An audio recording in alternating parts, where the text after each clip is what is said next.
మొదటి పేతురు 1వ అధ్యాయము 9వ వచనం.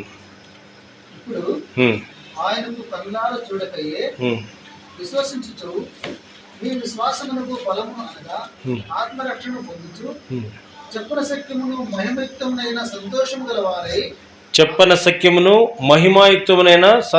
గలవారై ఆనందించుచున్నారు. ఈ మాట మీరు చదివినప్పుడు మీకేం జ్ఞాపకం వస్తుంది చెప్పండి. భక్సింగ్ గారి సాక్ష్యం విన్నారా? పుస్తకం చూసినారా? దాని పేరు ఏం పేరు? చెప్పన సఖ్యమును మహిమాయుక్తమైన సంతోషం. ప్రభును నమ్ముకున్న వారికి, ప్రభునందు విశ్వాసం ఉంచిన వారికి ప్రభు ఏమిస్తాడంట? చెప్పన సఖ్యమును మహిమాయుక్తమైన సంతోషము ఇస్తాడంట. అది మనం కూడా అనుభవిస్తూ ఉన్నాం ఈ వాక్యం ప్రకారం. సరే, అంతేకాదు విశ్వాసులకు చెప్పన సఖ్యమైన మహిమాయుక్తమునైన సంతోషముతో పాటు ఇంకా ఏమిస్తాడంట?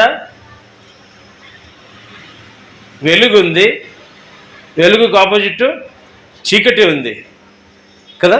మంచి ఉంది, మంచికి ఆపోజిట్ చెడు ఉంది. సంతోషం ఉంది, చెప్పన సఖ్యమైన మహిమాయుక్తమైన సంతోషం ఉంది.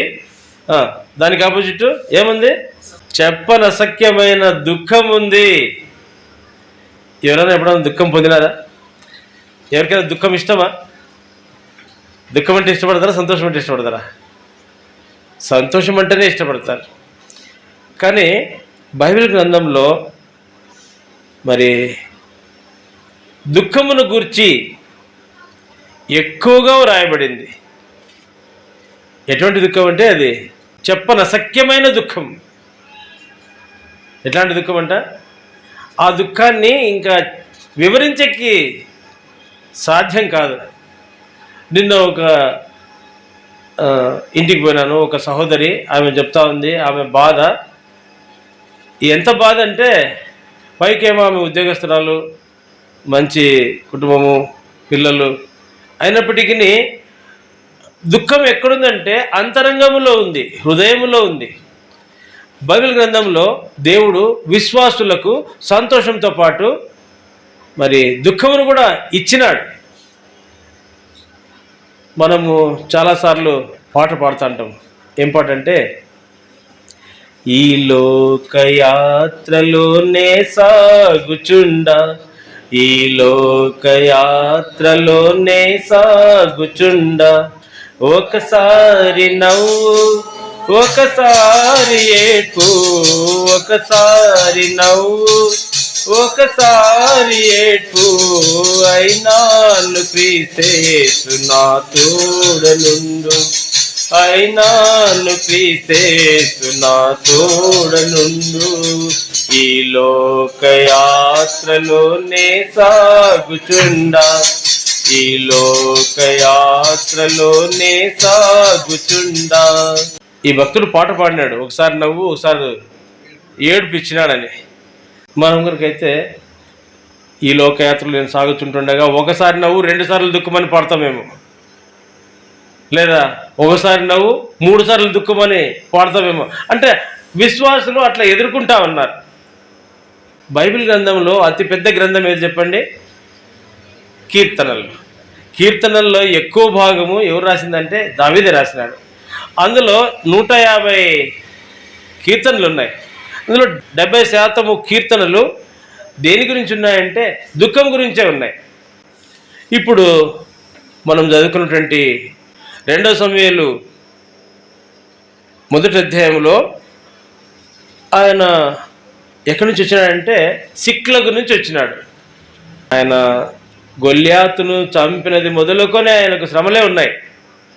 పారిపోతూ వచ్చినాడు, దాక్కుంటూ వచ్చినాడు, ప్రాణాపాయములను తప్పించుకునేదానికి ఎక్కడెక్కడికో పోయినాడు. అడవుల్లోకి పోయినాడు, వేరే దేశాలకు పోయినాడు కదా. ఫిలిస్తీన్ రాజు దగ్గరికి పోయినాడు, ఆకీష్ రాజు దగ్గర, ఇంకా ఎక్కడెక్కడికో పోయినాడు, తలదాచుకున్నాడు కొద్ది రోజులు.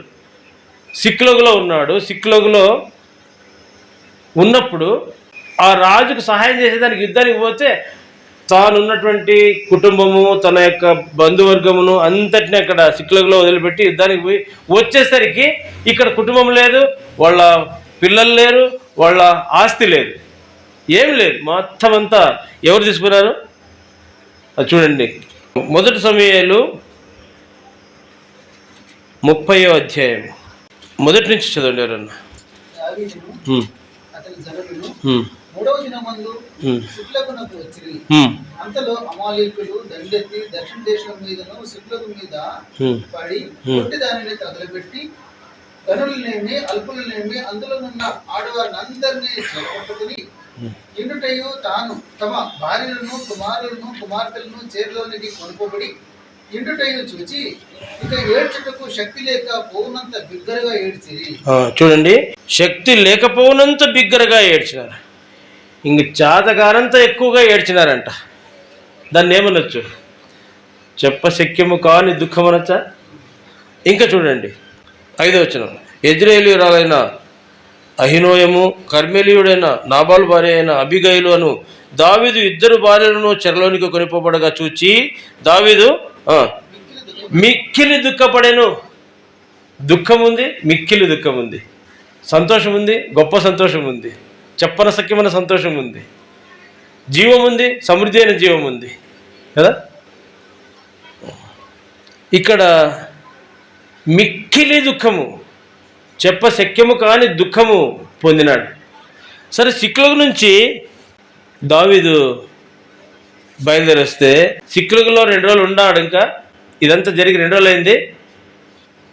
దావీదు కుటుంబం గురించి దుఃఖపడతా ఉంటే ఇంకొక దుఃఖ వార్త వచ్చింది. దుఃఖం మీద దుఃఖం. ఒక వర్తమానం వచ్చింది. ఏం వర్తమానం అంటే ఫిలిస్తీన్ల దగ్గర యుద్ధం జరుగుతూ ఉంది. ఎవరు యుద్ధం చేస్తున్నారంటే ఇజ్రాయేలుల మొదటి రాజు సౌలు యుద్ధం చేస్తూ ఉన్నాడు. సైన్యాధ్యక్షుడిగా అబ్నేరు ఉన్నాడు, మరి యోధుడుగా యోనాతాన్ ఉన్నాడు. ఇంకా చాలామంది సైన్యం అంతా పోయినారు. ఆ సైన్యము యుద్ధం చేస్తూ ఉంటే ఆ యుద్ధంలో ఏమైపోయింది? ఫిలిస్తీన్లు గెలిచినారు. సౌలు కుమారుడు ఏమైపోయినారంట? హతమైపోయినారంట. ఆ వార్త ఒకడు తీసుకొచ్చినాడు.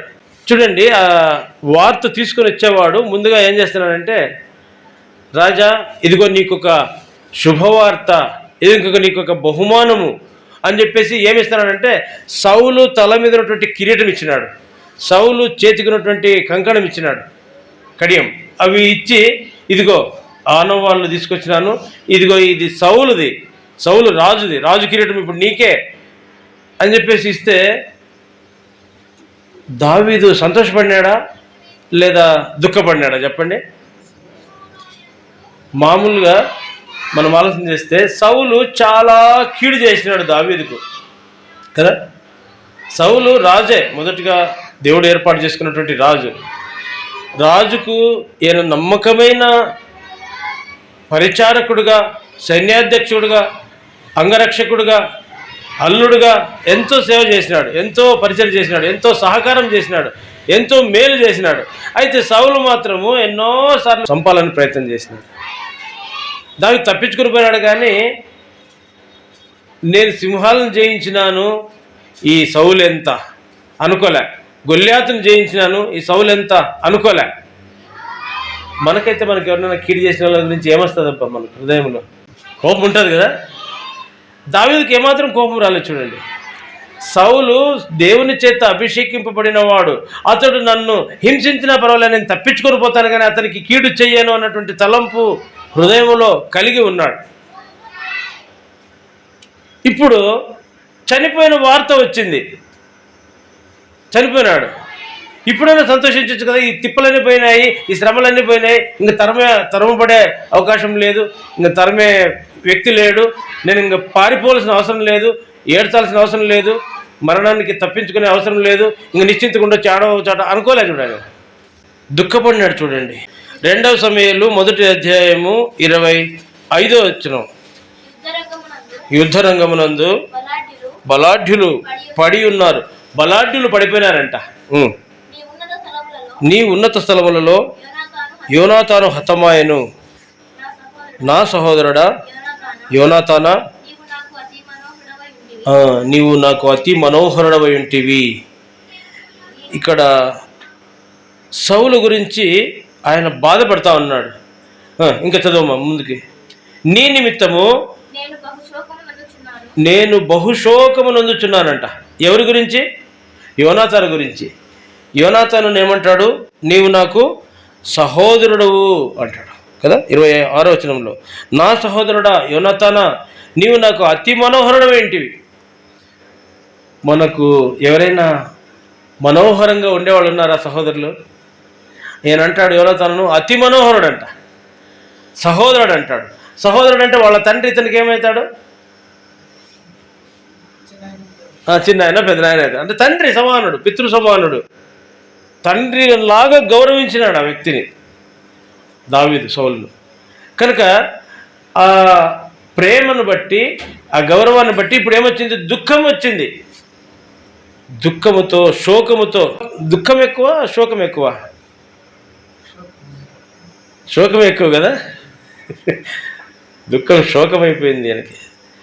నేను బహుశోకము నొందుచున్నాను అంటాడు. అయ్యయ్యో బలాఢ్యులు పడిపోయిరి, యుద్ధ సన్నద్ధులు నశించిపోయిరే అంటాడు. ఆయన ఏడ్చిన విధానం చూడండి. ఆయన కారణాలు చెప్పి చెప్పి బాధపడతా ఉన్నాడు దావీదు. దీనిని కూడా మనము గమనించి మనం దాని గురించి కొంత నేర్చుకోవాలి. 24వ వచనం చూడండి. ఇశ్రాయేలు కుమార్తెలారా, సౌలును గుర్చి ఏడువుడి, ఇజ్రాయెల్ ప్రజలందరికీ చెప్తా ఉన్నాడు, మీరు ఏడవండి ఏడవండి అని. వాళ్ళందరూ ఏడ్చాలంట. వాళ్ళందరూ ఏడ్చాలనా? అతను ఏం చేసినాడంట? మీకందరికీ మేలు చేసినాడు. ఏం మేలు చేసినాడు? మీకు వస్త్రాలు ఇచ్చినాడు. ఎట్లాంటి వస్త్రాలు ఇచ్చినాడు? రక్తవర్ణపు వస్త్రాలు ఇచ్చినాడు. తర్వాత ఇంకేమి ఇచ్చినాడు? బంగారు నగలు ఇచ్చినాడు. అందుకే మీరు ఏడవండి అంటాడు. వస్త్రాలు ఇస్తే ఏడ్సల్లా? బంగారు నగలు ఇస్తే ఏడ్సల్లా? బలాఢ్యులు, ఈ మాట గుర్తుపెట్టుకో. యుద్ధరంగంలో బలాఢ్యులు. ఏ యుద్ధరంగము? మనం ఇప్పుడు దీన్ని అక్షరార్థంగా తీసుకోవడం కాదు, కానీ ఆత్మీయంగా తీసుకోవాలా. యుద్ధరంగం అంటే పౌలు అంటాడు ఎఫెసీయులకు రాసిన పత్రికలో, మనము పోరాడునది శరీరులతో కాదు, కానీ ఆకాశ మండలమందున్న దురాత్మల సమూహంతో పోరాడుతున్నాం. మనం కూడా యుద్ధమే కదా. భక్తుడు ఇంకో పాట పాడతాడు, మన జీవితమంతయు అనుక్షణము యుద్ధమే, మన జీవితమంతయు అనుక్షణము యుద్ధమే, ఇది సిలువ మార్గము మహిమ రాజ్యముందను, ఇది సిలువ మార్గము మహిమ రాజ్యముందను. మన జీవితం అంతా అనుక్షణం యుద్ధమే. ఎవరితో యుద్ధము? లోక అధికారులతో, సాతానుతో, అపవాదితో, దురాత్మల సమూహంతో. అది తెలిసిపెట్టి మనుషులు పోరాడుకుంటారు. పోరాటం అది తప్పు. మనుషులు ఒకరికొరు పోరాడనే కూడదు. సహోదరులుగా దేవుడు సృష్టించినాడు. సహోదరులని ఆయన సంబోధించినాడు దావీదు యోనాతాన్ని. మరి ఎవరైనా సరే మనకు సహోదరులే కదా. భక్సింగ్ అని అనేవాడు, ఎవరైనా సరే బ్రదర్ అనేవాడు. వాళ్ళు ఎవరో, యా ఊరో, ఏం కథ, యా భాష తెలియదు, ప్రతి భాష మాట్లాడు బ్రదరే. చిన్నోళ్ళు కానీ పెద్దవాళ్ళు అందరినీ బ్రదరే. వేరే పిలుపు లేదు, బ్రదర్ అనే పిలిపే. సహోదరులు యేసు రక్తంతో కడగబడిన వాళ్ళందరూ కూడా ఆయన పిల్లలే. కనుక ఒకరికొరు ఏమవుతారు? సహోదరులే. సహోదరుల ఎడల ప్రేమ ఎట్లుండాలో అని చూపిస్తా ఉన్నాడు దావీదు. సహోదరులకు బాధ కలిగినప్పుడు, సహోదరులకు కీడు కలిగినప్పుడు, సహోదరులు ఎడబాసినప్పుడు, మరణించినప్పుడు ఎంత శోకం పొందుతున్నాడంటే, ఆ శోకముతో మీరు కూడా శోకం పొందండి, బాధపడండి, దుఃఖపడండి, ఏడవండి అంటున్నాడు. ఇజ్రాయెల్ ప్రజలందరికీ పాట కట్టించి నేర్పిస్తున్నాడు. చూడండి 2 సమూయేలు 1వ అధ్యాయము. ఆయన ధనుర్గీతం ఒకటి కట్టి అందరికీ నేర్పించి అది పాడుతూ ఉన్నాడు, నేర్పిస్తూ ఉన్నాడు. 17వ వచనం చదవండి. యూదా వారికి అంటే దేవుని స్తుతించే వారికి అని. దావీదు సౌలును గురించి, అతని కుమారుడైన యోనాతానును గురించి ధనుర్గీతం ఒకటి చేసి దానిని బట్టి విలాపము సలిపెను. తర్వాత ఆ పాటని లేదా ఆ గీతమును, ఆ కీర్తనను అందరికీ నేర్పించినాడు. మీరు అందరూ పాడండి అని ఇజ్రాయెల్ ప్రజలకు, యూదులకు నేర్పించినాడు. అది యూదులు ఇప్పటికి కూడా పాడుతున్నారు దాన్ని. సౌలును గురించి. సరే, ఇక్కడ మనము ఏం నేర్చుకోవాలబ్బా అంటే, మన సహోదరులు బలాఢ్యులు. ఎవరబ్బా బలాఢ్యులు అంటే? బలాఢ్యులు అంటే సాతానును జయించేవాళ్ళు, శోధనలను జయించేవాళ్ళు, ఆత్మీయంగా ఇతరులకు మాదిరిగా ఉండేవాళ్ళు, ఆత్మీయంగా ఇతరులను నడిపించేవాళ్ళు. మనం ఇంతకుముందు పేరు చెప్పుకుంటాం, భక్సింగ్ గారు, ఆయన ఆత్మీయంగా బలాఢ్యుడు. ఈ దినాల్లో ఆత్మీయంగా మనల్ని నడిపించే వాళ్ళు ఎవరెవరున్నారు, కొంచెం పేర్లు చెప్తారా? వాళ్ళని చూసినప్పుడు వాళ్ళ ద్వారా ఏమైనా నేర్చుకున్నామా, నేర్పించినారా, అది ముఖ్యమైనది. జేమ్స్ జాన్ పాల్ అన్న గురించి చెప్పారు. జాన్ పాల్ అన్న ఇప్పుడు జీవంతో ఉన్నాడు, కానీ ఆయన పడకలో ఉన్నాడు, పడిపోయిన స్థితిలో ఉన్నాడు. ఎబెనెజరు గురించి చెప్పా, మరి నెహెమ్యా గురించి చెప్పా. వాళ్ళంతా ఏమైపోయినారు? చనిపోయినారు. చనిపోయిన వారి గురించి యుద్ధరంగంలో వాళ్ళు ఓడిపోలేదు, కానీ చనిపోయినారు. ఇప్పుడు పడిపోయిన వారి గురించి దావీదు ప్రలాపిస్తూ ఉన్నాడు, విలాపం చెందుతున్నాడు, శోకం చెందుతున్నాడు, దుఃఖిస్తున్నాడు, మిక్కిలి దుఃఖం కూడా చెందుతా ఉన్నాడు. ఏం కారణం అంటే, మనము ఎందుకు ఏమని అర్థం చేసుకోవాలంటే, మనల్ని నడిపించేవాళ్ళు, మనకు నేర్పించేవాళ్ళు ఇప్పుడు లేరు. ఒకరొకరు వెళ్ళిపోతూ ఉన్నారు. కాబట్టి వాళ్ళ గురించి దుఃఖించాల, అదే ఆయన అంతరంగంలో ఉంటుంది. అట్లా వాళ్ళు లేయాలి, ఇప్పుడు అట్లా వాళ్ళు కావాలా. ప్రభువా, మాకు నాయకులుగా ఉన్నవాళ్ళు, మమ్మల్ని నడిపించిన వాళ్ళు, మాకు బోధించిన వాళ్ళు ఇప్పుడు లేరు, పడిపోయినారు. వాళ్ళు అట్లా వాళ్ళని లేపు ప్రభువా అని ఏడిచి ప్రార్థన చేయాలి. అవునా కదా? దావీదు ఏడ్చిన ఏడుపులో, శోకంలో ఇంకా క్లియర్గా చెప్తున్నాడు 24వ వచనంలో. ఏమంటాడంటే, ఇజ్రాయేల్ కుమార్తెలారా, సౌలును గుర్చి ఏడువుడి, ఎందుకంట అతడు మీకు ఇంపైన రక్తవర్ణపు వస్త్రములు ధరింపజేసిన వాడు. ఈ మాటను మనం అర్థం చేసుకుంటే, రక్తవర్ణపు వస్త్రములు ధరించుకున్నారా మీరు? మనం ధరించుకున్నామా రక్తవర్ణపు వస్త్రములు? మీకు అర్థం కావాలంటే ప్రకటన గ్రంథము 7వ అధ్యాయము 13-14 వచనాలు చదవండి నాన్న.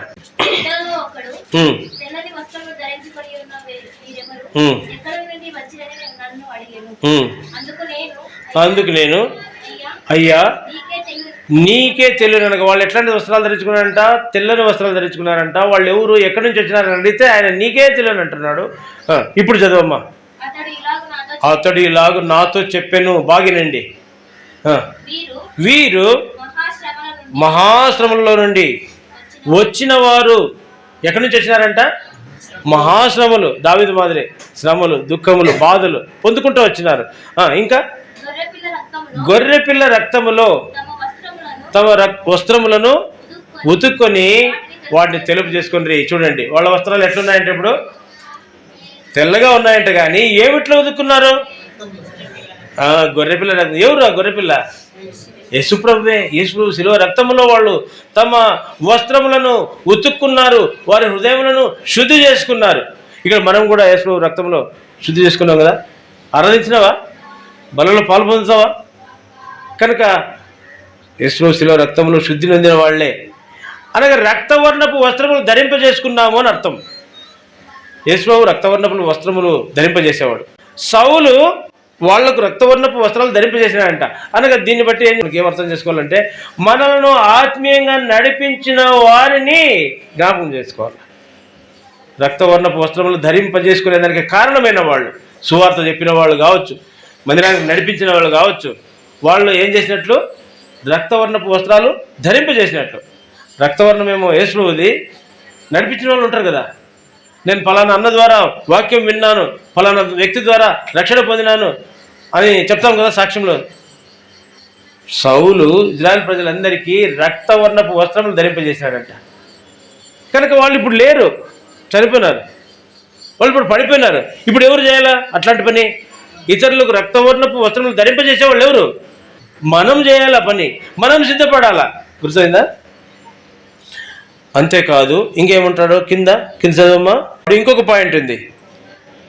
బంగారు నగలు మీకు పెట్టినవాడు. బంగారు నగలు పెట్టినాడు. ఏమేమి పెట్టింటాడు?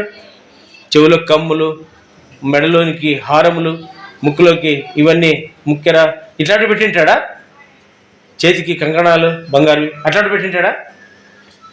భౌతికంగా అవి ఉంటే ఉండవచ్చు, కానీ ఆత్మీయంగా పరిశుద్ధములైన అలంకారములు, ప్రతిష్ఠితమైన ఆభరణములు, దేవుని సంబంధమైన ఆత్మ సంబంధమైన నగలు ఆయన ధరింపజేసినాడు. ఆయన తప్పిపోయి ఉండవచ్చు, అది వేరే సంగతి. అర్థమైందా? కీర్తన గ్రంథంలోకి రండి.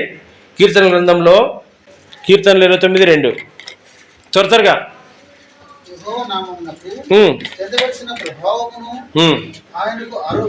ఆరోపించుడి, ప్రతిష్ఠితములకు ఆభరణములను ధరించుకొని ఆయన ఎదుట సాగిలపడుడి.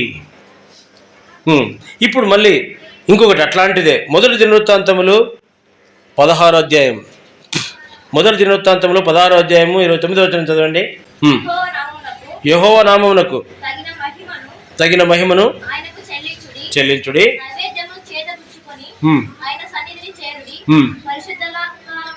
పరిశుద్ధాలంకారములకు ఆభరణములను ధరించుకొని ఆయన ఎదుట సాగిలపడుడి. ఏంటి ఒక్క పరిశుద్ధ అలంకారములు? ఎవరిస్తారు అవి? ఎక్కడ దొరుకుతాయి? మనకు బోధించే వాళ్ళు ఉన్నారు. ఇప్పుడు పేరు చెప్తున్నారు మీరు, విక్రన్న గారి పేరు చెప్తురి, ఎబ్రేజర్ గారి పేరు చెప్తురి, నెహమ్యా గారి పేరు చెప్తురి కదా. మనకున్నటువంటి దైవజనులు అనేక మంది ఉన్నారు. ఇప్పుడు ఇట్లా నడుచుకోవాలని చెప్పినారా? దేవుని బిడ్డలు ఇట్లా ఉండాలని నేర్పించినారా? అది పరిశుద్ధ అలంకారములు. వాళ్ళు దేవుని పిల్లలుగా మనల్ని సిద్ధం చేసినారు, దేవుని మార్గంలో నడిపించిన వాళ్ళు, దేవుని యొక్క కుమారులుగా సిద్ధపరిచిన వాళ్ళు. మనం ఎంతవరకు సిద్ధపడినామో, వాళ్ళు నేర్పించింది నేర్చుకున్నామా, ఉందా, వదిలేసినామా? ఆ ఆభరణాలు మన హృదయంలో ఉన్నాయా లేదా మనం చూసుకోవాలి. వాళ్ళను జ్ఞాపకం చేసుకోవాలా, వాళ్ళని గురించి దుఃఖపడాలా. వాళ్ళు లేరు కాబట్టి వాళ్ళ పనిని మనం చేసేవాళ్ళుగా ఉండాలి.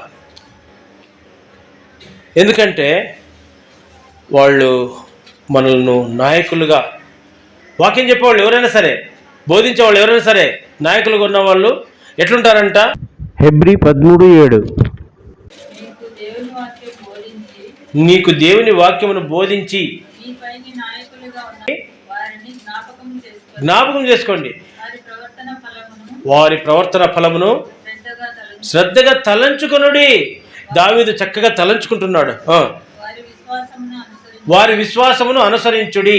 17వ వచనం అదే అధ్యాయం, హెబ్రీ 13:17. లెక్క ఒప్పజెప్పవలసిన వారి వలె మీ ఆత్మలను కాయుచున్నారు.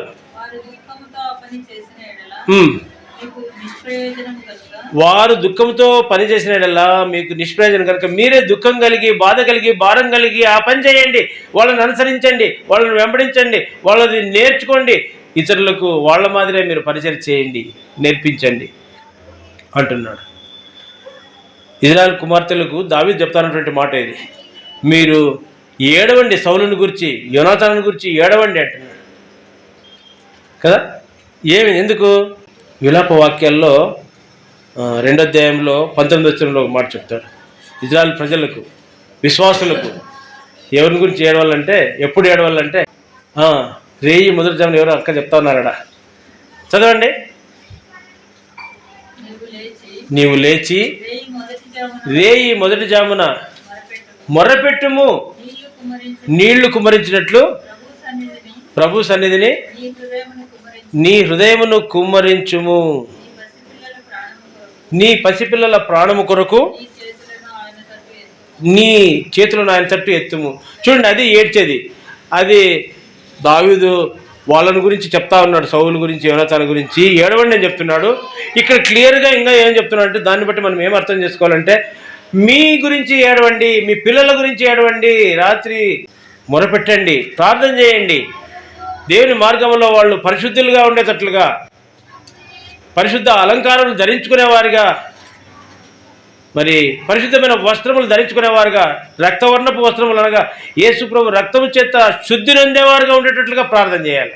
మారుమనసు పొందినట్లుగా ప్రార్థన చేయాలి. అది ఏడ్చే దాంట్లో ఉండే ఉద్దేశం. ఇర్మియా ఏం రాసినాడు? విలాప వాక్యములు అనేటువంటి గ్రంథం రాసి.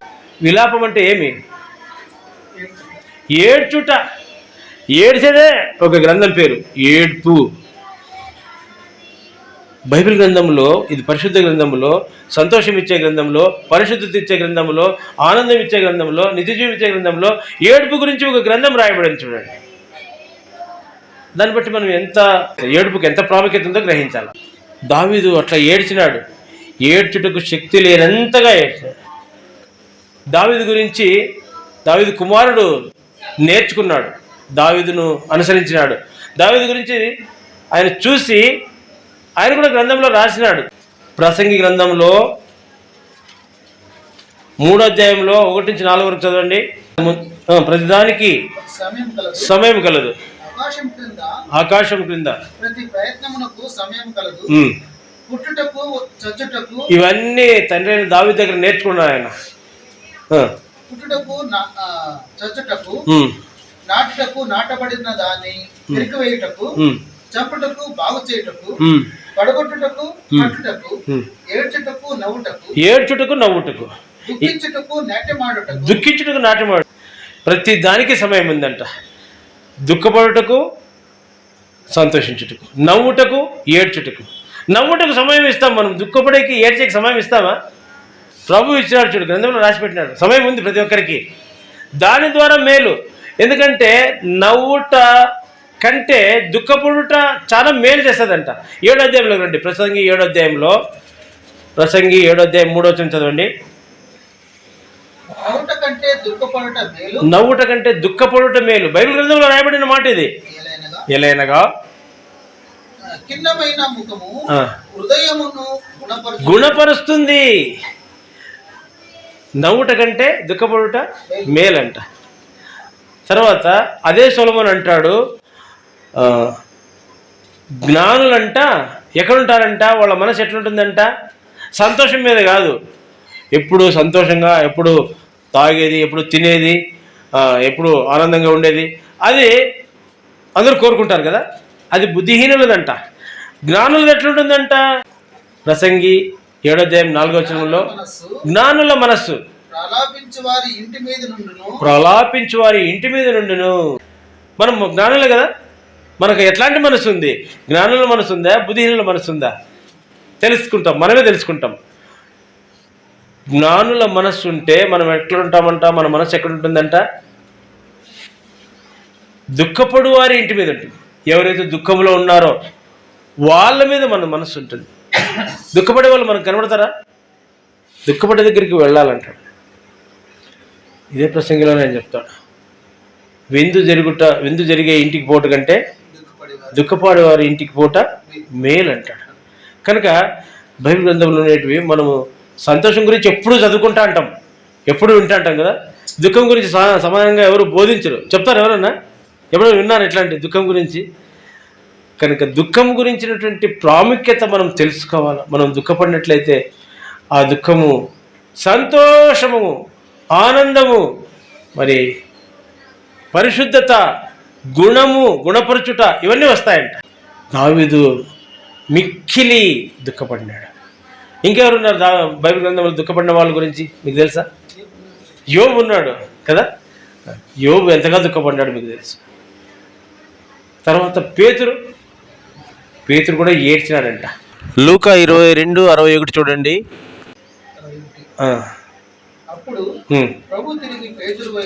ప్రభువు తిరిగి పేతురు వైపు చూడగా చూచెను కనుక పేతురు, నీవు ముమ్మారు నన్ను ఎరుగునందువని ప్రభు తనతో చెప్పిన మాట జ్ఞాపకం చేసుకుని వెలుపలికి పోయి సంతాపపడి ఏడ్చినాడంట. అక్కడ జరిగిన సంగతి మనకు తెలుసు. యేసు సిలువ వేస్తా ఉన్నారు, అందరూ పారిపోయినారు. శిష్యులలో ముఖ్య శిష్యుడైనటువంటి పేతురు, ఆయన కూడా పారిపోయినాడు. పైగా బొంకినాడు ప్రభుని గురించి. యేసు ముందే ఏం చెప్పినాడు? నేడు కోడి కూయక మునుపు నీవు ముమ్మారు బొంకుతావని చెప్పినాడు. జరిగింది, బొంకినాడు. ఒట్టు పెట్టుకుంటా ఉంటే 3వసారి ప్రభు ఇట్లా చూసినాడు పేతురుని. పేతురు అటువైపు చూసినాడు, యేసు ఇటువైపు చూసినాడు. ఇద్దరు ఒకరి దృష్టి ఒకరి చూపు ఒకరికి ఆనంది. ఒకరి వైపు ఒకరు చూసుకున్నప్పుడు, అయ్యో నేను ప్రభువును, నా గురువును, నా రక్షకుణ్ణి, నాకు నేర్పించిన వ్యక్తిని తెలియదంటున్నానే, నా రక్షకుని నేను ఎరగనంటున్నానే. ఎంత బుద్ధిహీనుడైపోయినాను నేను, ఎంత అజ్ఞానంలో పడిపోయినాను అని చెప్పేసి పశ్చాత్తాపడినాడు. ఆ పశ్చాత్తాపంలో ఏడుపు వచ్చేసింది. ఎంత అంటే సంతాపపడి ఏడ్చాడు. సంతాపం అంటే ఆ తాపం కంటే ఇంకా మించింది సంతాపం, దుఃఖం కంటే మించింది శోకము, అట్లాంటి దానికంటే మించింది తాపము, తాపం కంటే మించింది సంతాపము.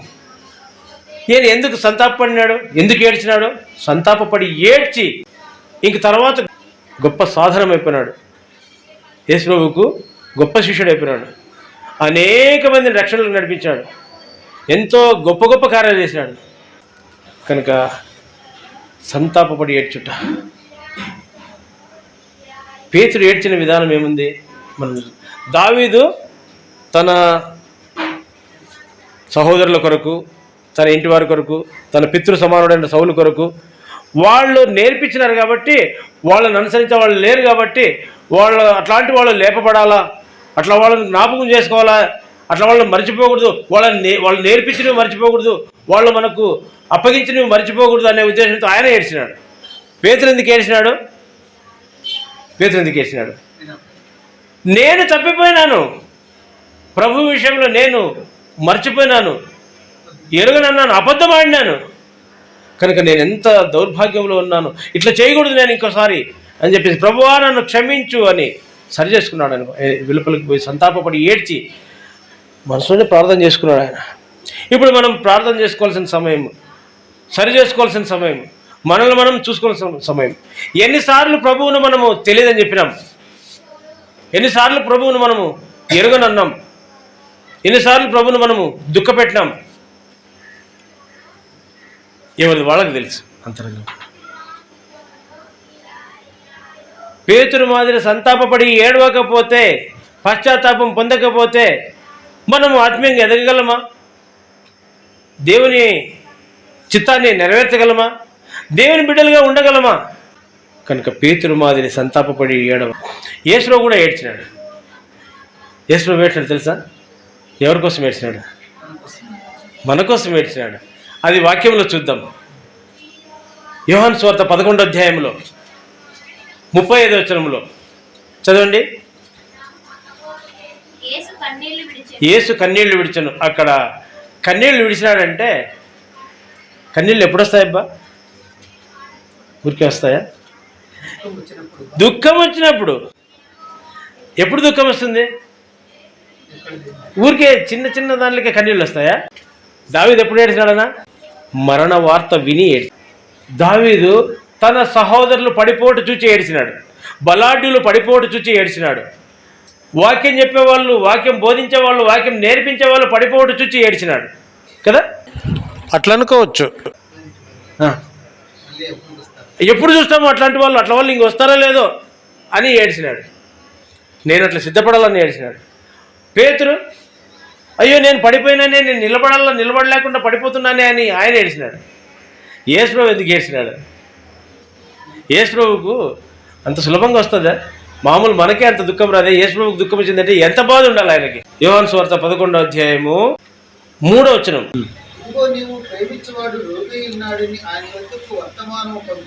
యేసుప్రభుకు ఒక వర్తమానం వచ్చింది, ఒక వార్త వచ్చింది.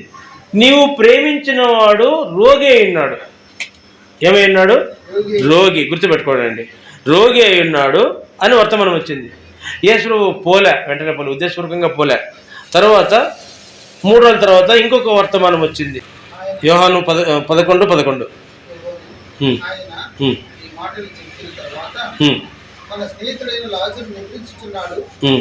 మన స్నేహితుడైన లాజరు నిద్రించున్నాడు. ఎవరు నిద్రిస్తాడు ఇప్పుడు? అప్పుడేమో రోగి అయినాడు, ఇప్పుడేమో నిద్రిస్తున్నాడు. నిద్రించాను అనే మాట ఇంకా కరెక్ట్గా చెప్తున్నాడు చూడండి, 14వ వచనం. లాజరు ఏమైపోయినాడు? చనిపోయాను అన్నటువంటి వార్త వచ్చింది. పోయినాడు, ఇప్పుడు పోయినాడు, చూసినాడు. తర్వాత 33వ వచనం చదవండి. ఆమె ఏడ్చుట అంటే లాజరు యొక్క అక్క మరియా, మార్తా వాళ్ళు ఏడుస్తూ ఉన్నారు. వాళ్ళు ఏడిసేది చూసినాడు ప్రభు. చూసి కలవరపడినాడు, ఆత్మలో మూలుగుచు.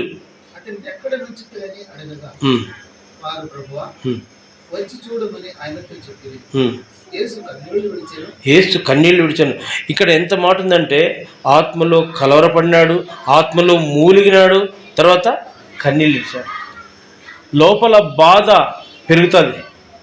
ఎవరైనా మరణ వార్త విన్నప్పుడు, దుఃఖ వార్త విన్నప్పుడు, నష్టము వార్త విన్నప్పుడు, ప్రేమించిన వాళ్ళ యొక్క మరణ వార్త విన్నప్పుడు కదా, యేసు ప్రభువు ఈ లాజర్ను ఏమన్నాడు? మన స్నేహితుడు అన్నాడు. యేసు ప్రభు వయసేనా లాజర్కి కూడా ఉండొచ్చు బహుశా. స్నేహితుడు. యేసు ప్రభుకి స్నేహితులు ఎవరెవరు ఉన్నారు? మనమే. ఇంకేమంటాడు? మనం అన్నదమ్ములు అంటాడు, కుమారులు అంటాడు కదా, స్నేహితులు అంటాడు, దాసులు. మనం ఆయన కుమారులము కనుక మనల్ని ఎంతగా ప్రేమించినాడు. స్నేహితులుగా ఉంటేనే ఎంతగా ప్రేమించినాడే. స్నేహితులు, దాసులు ఇంకా ఎక్కువ ప్రేమ ఉంది, కుమారులు ఇంకా ఎక్కువగా ప్రేమ ఉంది కదా, శిష్యులు ఇంకా ఎక్కువగా ప్రేమ ఉంది. అన్ని కలిపితే ఎంత ప్రేమ ఉంటుంది మన మీద. యోహాను సువార్త 3:16 ఎట్లంట? ఎంతో ప్రేమించాడు. లోకమునంటే మనలను ప్రేమించినాడు. ఎంతో ప్రేమించాడు నన్ను అనేవాళ్ళు చేయొద్దండి. అందరూ ఎత్తినారు కదా, దించండి. మనం ఎంత ప్రేమించినామని ప్రభువుని. యేసు మనల్ని ఎంతో ప్రేమించాడు కదా. ఎంతగా ప్రేమించినాడంటే ఈ మాట మనం చూస్తే ఆత్మలో కలవరపడినాడు, ఆత్మలో మూలిగినాడు, కన్నీళ్లు విడిచినాడు. ఆ లాజరు కోసం మాత్రమే కాదు, మన కోసం కూడా యేసు కన్నీళ్ళు విడిచాడు. ఇప్పుడు కూడా కన్నీళ్ళు విడుస్తా ఉన్నాడు. యేసు ఏడ్చినాడు, పేతురు ఏడ్చినాడు, దావీదు ఏడ్చినాడు, చాలామంది ఏడ్చినారు భక్తులు. మనం చూసుకుంటే అట్లా పోతే చాలా మంది ఉన్నారు. వీళ్ళందరి ద్వారా మనం ఏం నేర్చుకోవాలి? ఏడ్చుడు ద్వారా వాళ్ళు నేర్పించిన అలంకారాలు అనగా మనల్ని వాళ్ళు సిద్ధపరిచినారు, ఇంకా ఎక్కువగా సిద్ధపడతాం. పేతురు ఏడ్చినది చూస్తే మనము తిరిగి పడిపోకుండా మనల్ని మనం సరి చేసుకుంటాం, పశ్చాత్తాపడి ఏడ్చి. యేసు ప్రభు ఏడ్చిండేది చూస్తే ఎవరి గురించి ఏడ్చినాడు యేసు ప్రభు? లాజరు గురించి, మార్తమ్మ గురించి అంటారు కదా. నా గురించేనే ఒక్కరు కానీ లేరే, నీ గురించి ఏడ్చాడు యేసు ప్రభు. కనపడదా? మీ గ్రహింపుకు రాదా యేసు ప్రభు ఏడ్చేది? యేసు ప్రభు బాధ, యేసు ప్రభు కన్నీళ్ళు. యేసు ప్రభు బిడ్డలుగా ఉన్నాం కానీ యేసు ప్రభును ఏడ్పించే వాళ్ళగా ఉండకూడదు. యేసు ప్రభు మనకు సంతోషం ఇచ్చేవాడుగా ఉన్నాడు. మన ఏడ్పు, మన బాధ, మన దుఃఖం అంతా తీసివేసేవాడుగా ఉన్నాడు. మనం కూడా ఆయనకు ఏడ్పు తీసివేసేవారుగా ఉండాలి, ఆయనకు సంతోషపరిచేవారుగా ఉండాలి, ఆయన అడుగుజాడల్లో నడిచేవారుగా ఉండాలి, ఆయనకు మాదిరిగా ఉండాలి, ఆయన యొక్క కార్యములు నెరవేర్చేవారుగా ఉండాలి, యేసు యొక్క చిత్తాన్ని నెరవేర్చేవారుగా ఉండాలి. అప్పుడు ఆయన సంతోషపడతారు. ప్రభువా ప్రభువా అని పిలిచి ప్రతివాడు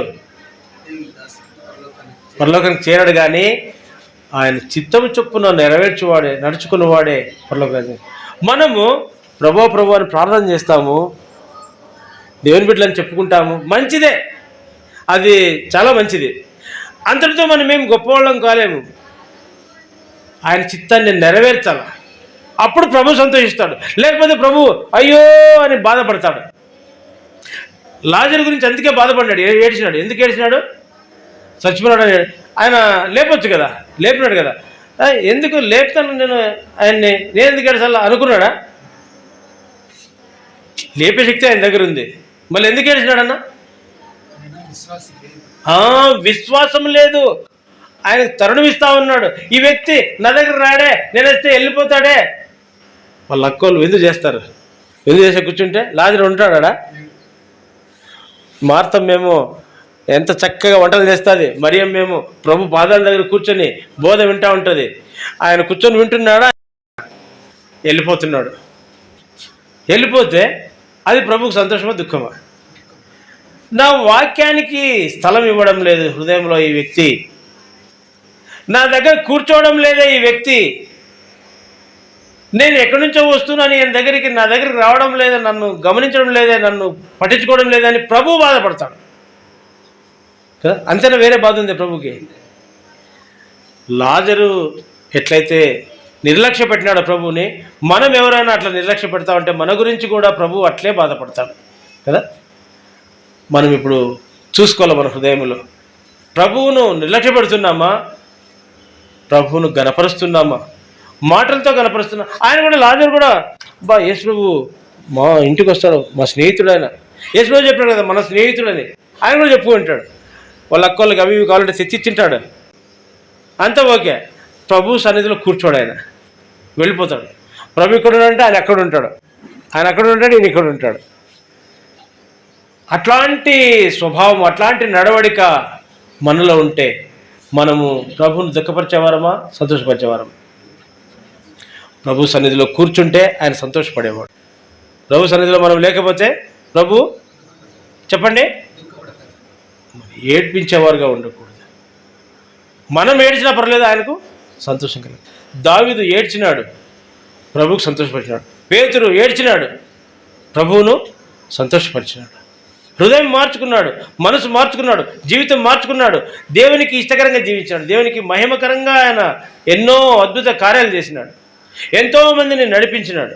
అపొస్తలుల కార్యం 2వ అధ్యాయంలో చూస్తే 3000 మంది ఒకేసారి మానసు మంది బాప్సం పొందినారు. మనము కనీసం జీవితంలో ఒకరినన్నా ప్రభు సన్నిధికి నడిపించకపోతే మనం ప్రభు వాక్యాన్ని అనుసరించే వాళ్ళమా, ఆయన్ను ప్రేమించే వాళ్ళమా, ఆయన చిత్తాన్ని నెరవేర్చే వాళ్ళమా? దావీదు దుఃఖపడినాడు, కానీ ప్రభువు మీద నిరీక్షణ ఇచ్చినాడు. మరణ పునరుత్థాన శక్తి మీద ఆయనకు నమ్మకం ఉంది, విశ్వాసం ఉంది, నిరీక్షణ ఉంది. ఆయన ప్రభువు గురించి చెప్తాడు, నీవు నా పరిశుద్ధిని కుళ్ళు పట్టనీయలేదంటాడు. యేసుప్రభు గురించి ముందే తెలుసు ఆయనకి. యేసుప్రభు వస్తాడు, నా గర్భంలోనే, నా వంశంలోనే జన్మిస్తాడు, ఇజ్రాయెల్ ప్రజలందరికీ, లోకమంతటికి రక్షకుడుగా ఉదయిస్తాడు. ఆయన సమాధి చేయబడతాడు, సమాధిలో ఉండడు, తిరిగి లేస్తాడని చెప్పేసి ఆయనకు నిరీక్షణ ఉంది. ఆ నిరీక్షణతోనే సాగినాడు ఆత్మీయంగా. యేసు ప్రభు మరి మనల్ని అటువంటి నిరీక్షణ కలిగి ఉండాలని కోరుతా ఉన్నాడు. పౌలు చెప్తాడు, యోహాను చెప్తాడు. అపొస్తలుల కార్యంలోకి రండి, అపొస్తలుల కార్యములు 26, 22 త్వరగా చదవండి. ఆయనను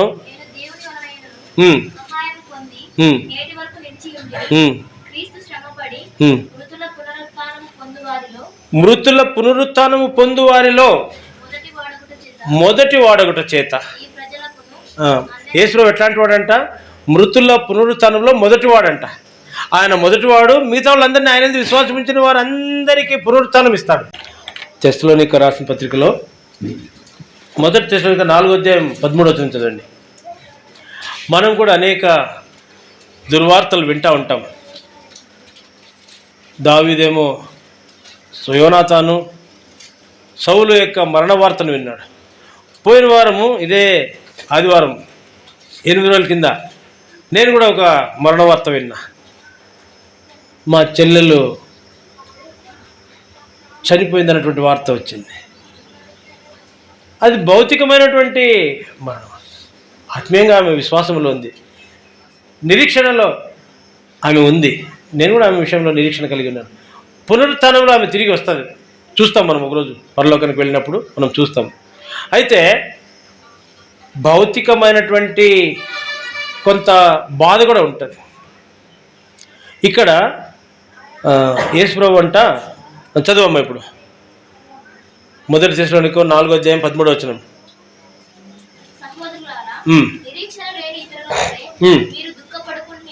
మీరు దుఃఖపడకుండా నిమిత్తం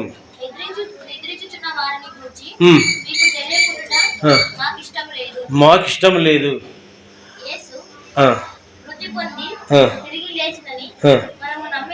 నమ్మిన ఎడల అదే ప్రకారము యేసునందు నిద్రించిన వారిని దేవుడు ఆయనతో కూడా వెంట పెట్టుకొని వచ్చును.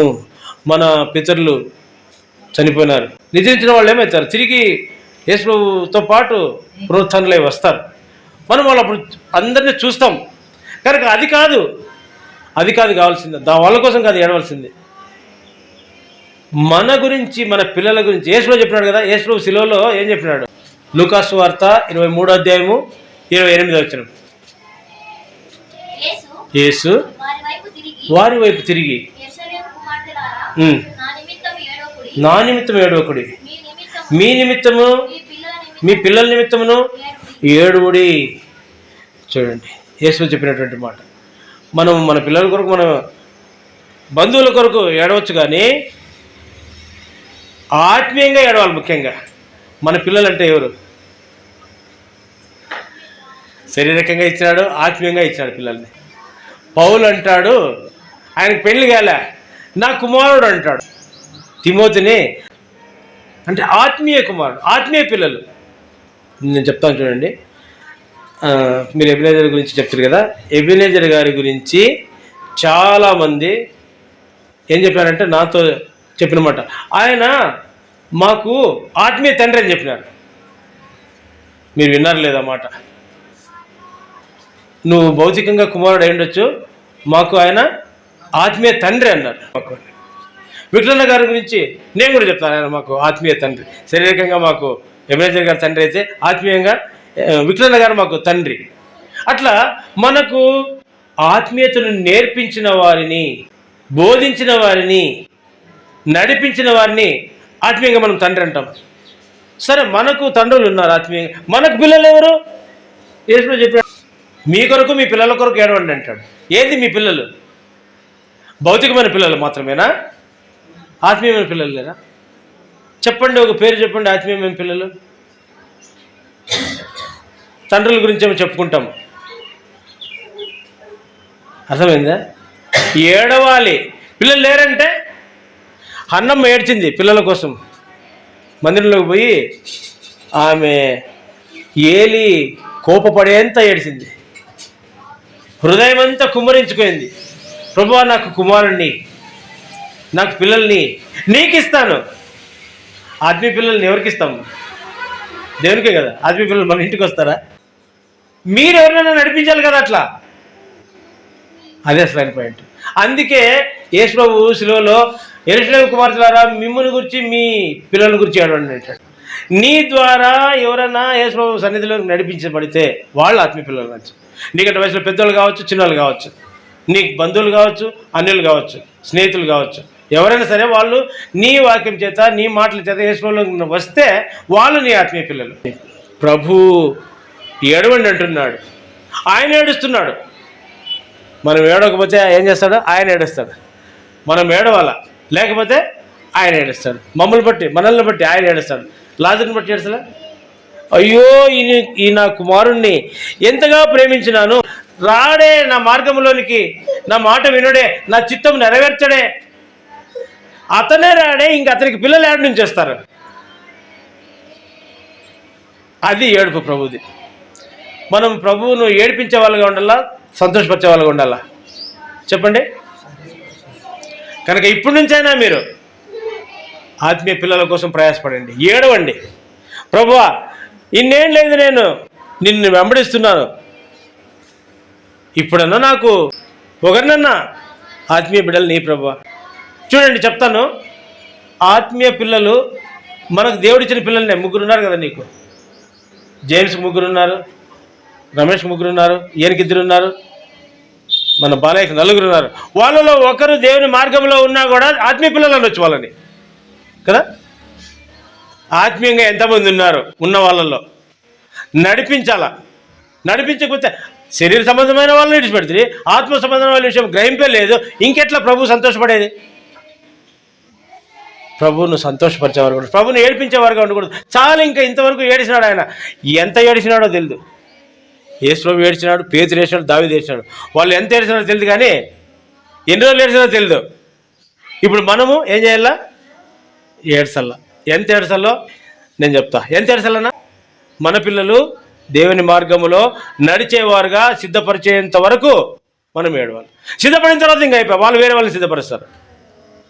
మనం సిద్ధపడాలా, మన పిల్లల్ని సిద్ధపరచాలా, భౌతికమైన పిల్లల్ని సిద్ధపరచాలా, ఆత్మీయమైన పిల్లల్ని కూడా ఇవ్వు ప్రభు అని ఏడవాలా, వాళ్ళని సిద్ధపరచాలి. ఎందుకంటే మనల్ని ఎవరెవరు సిద్ధపరిచినారు కదా. ఒక ఇత్తనం వేస్తే చెట్టు పుడుతుంది, కాయలు ఎన్ని వస్తాయిప? 20 వస్తాయి, ఎరువు ఉంటే బాగా 30 వస్తాయి, అనుకూలం అంటే 100 కూడా వస్తాయి.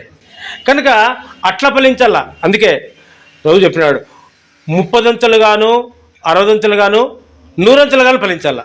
విత్తనం విత్తినప్పుడు రైతు విత్తనం విత్తేసి దానికి పోతే కొన్ని రూపకలు పడినాయి, కొన్ని రాత్రి నెలలో పడినాయి, కొన్ని మంచి నెలలో పడినాయి. నువ్వు ఆ నెలలో పడినావో మళ్ళీ మంచి నెలలో పడి ఉంటే నీకు ఎన్ని ఉండాలి? విత్తనాలు, ఫలాలు, పిల్లలు ఎన్ని ఉండాలా? 30 అంతలు ఉండాలా, లేదా 60 అంతలు ఉండాలా, లేకుంటే ఇంకా మంచి నెలలో ఉంటే 100 అంతలు ఉండాలి, కనీసం 30 అంతలు ఒకటన్నా వద్దా? మన సంగతి ఇట్లేనా? ఇంతేనా? ఇప్పుడు నుంచైనా మీరు జాగ్రత్తగా ఉండండి. ఇప్పుడు నుంచైనా యేసుప్రభువును అనుసరించాకి సిద్ధపడండి, లేకుంటే యేసుప్రభు ఏడుస్తూనే ఉంటాడు. ప్రార్థన చేసుకుంది. చివరిగా మరణ పునరుత్థాన శక్తి ఉంటే యేసుప్రభు మొదటి వాడంట మరణ పునరుత్థాన శక్తి. మనం రెండవవాడుగా ఉందామా, మూడవవాడుగా ఉందామా, చివరి వాడుగానే ఉందామా? పౌలు అంటాడు నేను కడపటి వాడు అంటాడు. అపొస్తలుల కార్యములు 26వ అధ్యాయం 22వ వచనం ఇంతకుముందు చదివినాము. మళ్ళీ ఒకసారి మృతుల పునరుత్థానము పొందువారిలో మొదటి వాడొకటి చేత ఈ ప్రజలకును అన్యజనులకును వెలుగు ప్రచురింపబోనని ప్రవక్తలను మోషేయు ముందుగా చెప్పినవి కాక మరి ఏమి చెప్పగా అల్పులకును గనులకును సాక్ష్యం ఇచ్చుచుంటిని. చూడండి, యేసు ప్రభు మొదటి పునరుత్థానం ఉన్నాడు, నేను రెండో పునరుత్థానంలో ఉన్నాను అంటాడు. తర్వాత రోమీయులకు రాసిన పత్రిక 1వ అధ్యాయం 5వ వచనం కృపా సమాధానములు మీకు కలుగునుగాక. దేవుడు తన కుమారుడును మన ప్రభువునైన యేసుక్రీస్తు విషయమైన ఆ సువార్తను పరిశుద్ధ లేఖనముల యందు తన ప్రవక్తల ద్వారా ముందు వాగ్దానం చేసిన యేసుక్రీస్తు శరీరమును బట్టి దావీదు సంతానముగాను మృతుల్లో నుండి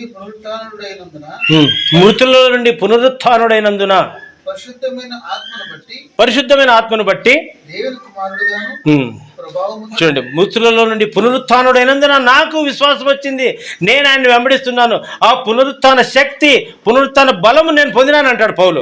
తర్వాత ఇంకోటి చూడండి, రోమీయులకు రాసిన పత్రిక 6వ అధ్యాయంలో 5వ వచనంలో ఇంకొక మాట చెప్తాడు. ఇక్కడేమో పునరుత్థాన శక్తిని పొందినాడు. పునరుత్థాన శక్తి పొందితే ఏమొస్తుందంట? రోమీయులకు రాసిన పత్రిక 6వ అధ్యాయం 5వ వచనం మరియు ఆయన మరణం యొక్క సాదృశ్యమందు ఆయనతో చూడండి, బాగా అర్థం చేసుకోండి. ఇది మీరు కనుక యేసుప్రభువు యొక్క మరణములో పాలువందులు పొందిన వారైతే, పేతురు పొందినాడు, సంతాపడి ఏడ్చినాడు, అట్లా కనుక మరణములో సాదృశ్యం పొందితే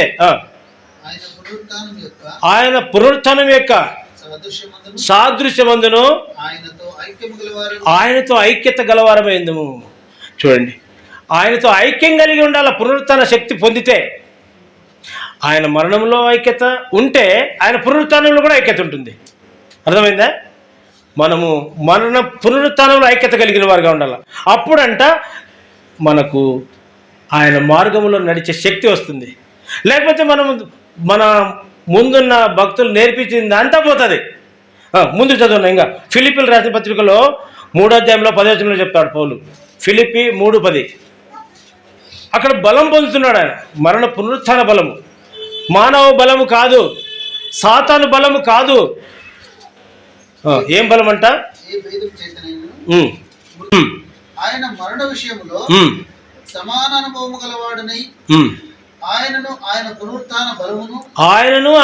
పునరుత్థాన బలమును ఎరుగు నిమిత్తం ఆయన మరణ పునరుత్థాన బలము ఎరిగేవాడుగా ఉండాలి. పౌలు ఎరుగుతా ఉన్నాడు, కొంచెం తెలుసుకుంటా ఉన్నాడు. ఆయన సన్నిధిలో మోకాళ్ళ మీద ఆయన ఉంటే ఆయన తెలుస్తుంది, లేకపోతే ఎట్లా తెలుస్తుంది మనకు? ఎరుగు నిమిత్తము అంటాడు. ఇంకా కొంతమంది సిస్టర్స్ ఉన్నారు, కొంతమంది బ్రదర్స్ ఉన్నారు. హెబ్రీయులకు రాసిన పత్రిక 11వ అధ్యాయంలో విశ్వాస వీరుల లిస్ట్ ఉంది, వాళ్ళందరి గురించి అక్కడ రాయబడుతుంది. చదవండి 11వ అధ్యాయం హెబ్రీ 35వ వచనం. స్త్రీలు మృతులైన తమ వారిని మరలా పొందినారు. మృతులైన వారిని మరలా పొందినారంట. అనగా మారు మనసు లేకుండా పడిపోయిన వారి కొరకు ప్రార్థన చేసి మళ్ళా పొందినారు. మళ్ళీ వాళ్ళు ప్రభు సన్నిధికి వచ్చినారు. కొందరైతే మరి శ్రేష్టమైన పునరుత్థానమును పొందగోరి చాలు. మరికొందరైతే మరీ శ్రేష్టమైన పునరుత్థానము పొందగోరినారంట. ఈ లోక సంబంధమైన స్వస్థత, ఈ లోక సంబంధమైన ఆశీర్వాదము, అదేవిధంగా ఆత్మ సంబంధమైన స్వస్థత, ఆత్మ సంబంధమైన పునరుత్థానము యేసు సన్నిధికి వచ్చుట, అది కూడా పొందినారంట. మరణ పునరుత్థాన శక్తిని మనం పొందేవారుగా ఉండాలి. అప్పుడు యేసు సంతోషిస్తాడు, లేకపోతే యేసు దుఃఖించేవాడుగా ఉంటాడు. మన నుంచి యేసు దుఃఖపడకూడదు, ఏడవకూడదు, కన్నీళ్ళు ఏడవకూడదు. ప్రభు యొక్క కన్నీళ్లు తుడిచేవారుగా ఉండాలి. మనం ఏడ్చినా పర్లేదు, కానీ ప్రభువును మనం సంతోషపరిచేవారుగా ఉండాలి. ఏర్పాటు చేసుకున్న దానికి, కుమారులుగా చేసుకున్న దానికి మనం ఆయన్ను మనం మహింపరిచేవారుగా ఉండాలి, ఘనపరిచేవారుగా ఉండాలి.